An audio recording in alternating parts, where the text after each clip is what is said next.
20 तारखेला होणाऱ्या निवडणुकीची आणि कमळाला मतदान करायची सर्वांनी माहिती दिलेली आहे।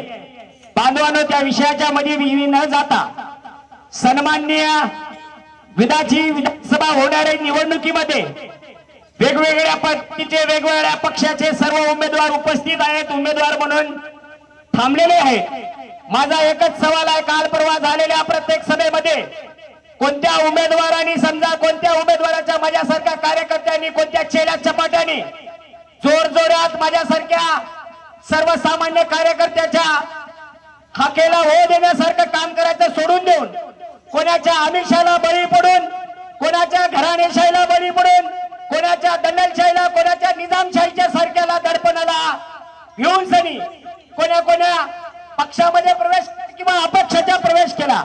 मला त्याचा कशाच्या खोलमध्ये जायचं नाही। तुम्हाला जर एवढी मुक्रामत सर्कलची या परिसराचा जर विकास करायचा होता, गेली 40 वर्ष तुम्हाला कोणी हरवलं होतं? तुम्ही 10 वर्षाचा हिसाब बघता, एकतर बाप दाखवा एकतर श्राद्ध करा, ग्रामपंचायतच्या मैदानावर या, 10 वर्षाचा हिसाब घ्या आणि 40 वर्षाचा हिसाब घ्या, विकासाचा हिसाब घ्या, कार्यकर्ते घडविलेला हिसाब घ्या, कार्यकर्त्यावर अन्याय केलेलाही हिसाब द्या, तसेच घराघरात बांधणं लावलं त्याचा देखील हिसाब द्या। प्रत्येक घराघरात तुम्ही बांधणं लावलेले आहेत। माझ्यासारखे सर्वसामान्य लेकराला या मुक्रामबाद ग्रामपंचायत मध्ये एक घर असून गेली 5 टर्म झाले या नागरिकांनी मला व माझ्या पत्नीला निवडून दिलेला आहे। याच मुक्रामबादच्या याच सभेवर बांधवांनो कोणी कोणी उपस्थित होतात? सरपंच पदाची शपथविधी झालेला होता की नाही? तर 2.5 वर्षाचा सरपंच अडीच वर्षाचं सरपंच पद कोणाकोणाला बोललेलं होतं? या तुमच्या लेकरं बाळ घेऊन नसतात, देवावर हात ठेवा, नाही ठरलं होतं म्हणून असे कोणाकोणाचे घर उठवणार आणि म्हणता एका पक्षात राहून त्यांचे त्या पक्षाशी गद्दारी करता। मार्केट कमिटीला काय केलं? भाजपानं, मी असो आणखी कोणी असो, भाजपानं तुम्हाला जिल्हाध्यक्ष पद दिलं, भाजपानं तुम्हाला राष्ट्रीय प्रदेश कार्यकारिणी सदस्य केलं, तरी भाजपाशी गद्दारी का केलं तुम्ही? तुषार राठोड तुम्ही म्हणलं तसं ऐकना गेले, कारण पहिलेचे आमदार ऐकले, तुषार राठोड तुम्हाला जुमानला गेले, तुम्हाला तुम्ही म्हणलं तसं ऐकना गेले आणि तुषार राठोड तुमची आमिष पुरवना गेले। तुम्हाला फक्त काय पाहिजे? त्या विद्यमान कोणी आमदार असो त्यांच्याकडून शैक्षणिक संस्था निर्माण करायचे, विद्यमान आमदार कोणी असो माझं वर्ण झालं पाहिजे। कार्यकर्ता कुठेही जावो, मतदारसंघ कुठेही जावो, एकीकडे सांगता मी काय हो BMS डॉक्टर, आणि BMS डॉक्टर काय करू शकतो? सर्दी खोकल्याचं औषध देऊ शकतो। मग सर्दी खोकल्याचं औषध देऊ शकता तर जनतेची फसवणूक कशाला करता? मी MD डॉक्टर आहे, हे नॅशनल रोड मी आणलो, हे धरणाचे पैसे मी आणलो, हे जिल्हा परिषद सदस्य माणूस विधानसभेचे प्रश्न सोडू शकतो का? एकीकडे तुम्हीच सांगता मी सर्दी खोकल्याचा डॉक्टर म्हणून, मग MBBS ची MD ची डिग्री घेऊन तुम्ही निभावता कसं? माझा तुमचा जाहीर सवाल आहे, आता तुमची नामुष्की बंद झालेली आहे, कारण मुखेड तालुक्याला एक तरुण तडफदार आमदार आणि डॉक्टर असलेले आमदार। बांधवांना आपलं नसीब बघा, कुठंतरी वेगळी कलाटणी लागली, भगवान के पास देर है लेकिन अंधेर नहीं, लाईट सुद्धा आली।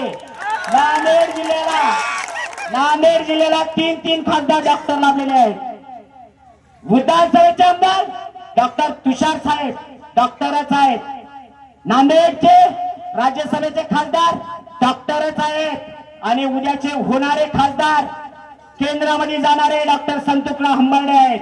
तसेच मी तुम्हाला सांगू शकतो 3 डॉक्टराचा आपल्याला जर मुक्रामबाद सर्कलचा जे गेले 40 वर्ष या सर्कलवर पाप केलेला आहे त्यांचा पापाचा घडा भरलेला आहे, मार्केट कमिटीमध्ये दाखवून दिलेला आहे। आणि बाजूने प्रत्येक निवडणुकीला अरे थांबता एकीकडे, उमेदवार आणता एकीकडून, कशाला बघून? पैसेवाला बघून, त्याचे पैसे कोण वापर करते? आणि सांगतो हा खटगावकरचा नावाचा जो उमेदवार आहे, तू जर मुख्यमंत्र्याचा PA म्हणून या मतदारसंघामध्ये समजातच आणि काय म्हणतोस एका डॉक्टर माणसाला अरे अश्लील बोलतोस, तुमच्यापेक्षा भारी अश्लील मला बोलता येते, पण माझ्या मायबाबाचे गुण, माझ्या मायबापाचे संस्कार, माझ्या या मतदारसंघाचे संस्कार तुम्हाला नीच बोलायचे नाही, कारण माझं तोंड खराब करून घेत नाही तुम्हाला नीच बोलून। म्हणून तुम्ही एका मुख्यमंत्र्याचे तुम्ही सचिव आहात म्हणता, नीट वागा आणि नीट राहा। तुम्ही जर सचिव असता, गेली जेवढे दिवस सचिव होता तेव्हा काय झोपला होतात काय?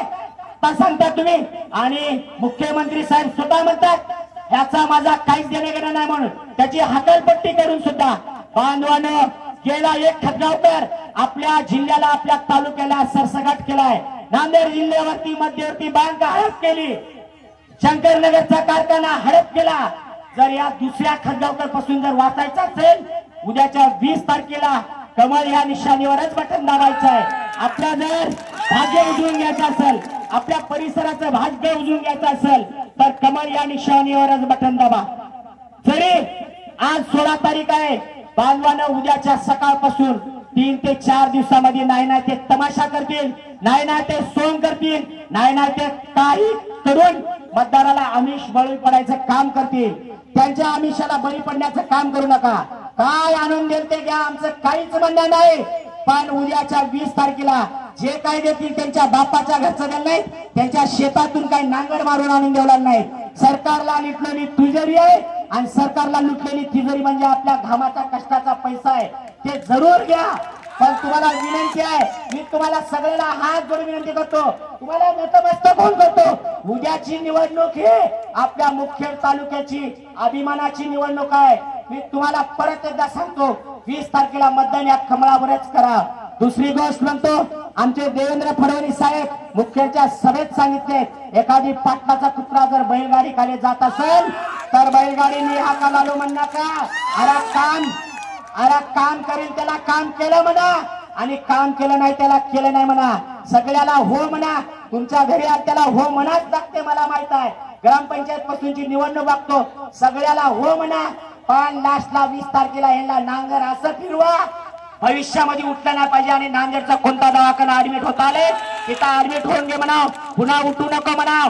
साहेब, आमची तुम्हाला एकच विनंती आहे, आजवर एक सुद्धा उमेदवार, एक सुद्धा पंचायत समिती मेंबर, जिल्हा परिषद सदस्य झालेला त्याला टिकू दिला नाही. नाकापेक्षा मोठी जड नको म्हणून मोठ्या झाडाकडे दुसरा झाड वाढू दिला नाही. माझी तुम्हाला नतमस्तक करून विनंती आहे, हा मतदार बांधव तुम्हाला विसरणार नाही. तुम्ही माझ्यासारख्या कार्यकर्त्याला न्याय द्या. मी उगाच आलो नाही. माझी बाहेर गावामध्ये चर्चा करीत असाल, विमाने इद्वारे सांगतो, या स्टेजवर होऊन कोणाच्या आमिषाला बळी पडलो नाही, कोणत्याही मी भूलथापाला पडलो नाही. माझ्यावर अन्याय केले, त्या अन्यायाचा बदला घ्यायचा म्हणून मी तुषार राठोड साहेबांच्या भाजपात प्रवेश केला. म्हणून तुमच्या साक्षीनं, तुमच्या सर्वांच्या जीवावर आमदार साहेबाला साकडं घालतो. आम्हाला न्याय द्यावा, मतदारसंघाला न्याय द्यावा, आमचा गाव तालुका घोषित करावा, ग्रामपंचायत नगरपंचायत करावा. आमची बाजारपेठ व्यापाराचा खूप दयनीय अवस्था झालेली आहे, कारण सगळे खेड्यापाड्याचे लोक आमच्या गावाला येतात. साहेब, आमची बाजारपेठ उज्ज्वल व्हावी असा आमच्या या मुक्राबाद वरती नजर ठेवावी. मी सांगतो बांधवांनो, आमदार साहेब 100% निवडून येणार आहेत. फक्त आपल्याला लीड द्यायचं काम आहे, आणि त्या लीड एवढी द्यायला पाहिजे, सगळे सरसगाट नेस्ताभूत या लेंडीचं उद्या पाणी आलेलं आहे, त्या पाण्यामध्ये वाहून गेलं पाहिजे, एवढी विनंती करतो. माझी रजा घेतो आणि जय हिंद, जय महाराष्ट्र. यानंतर माननीय बालाजी पाटील सकनूरकर तालुका, सन्माननीय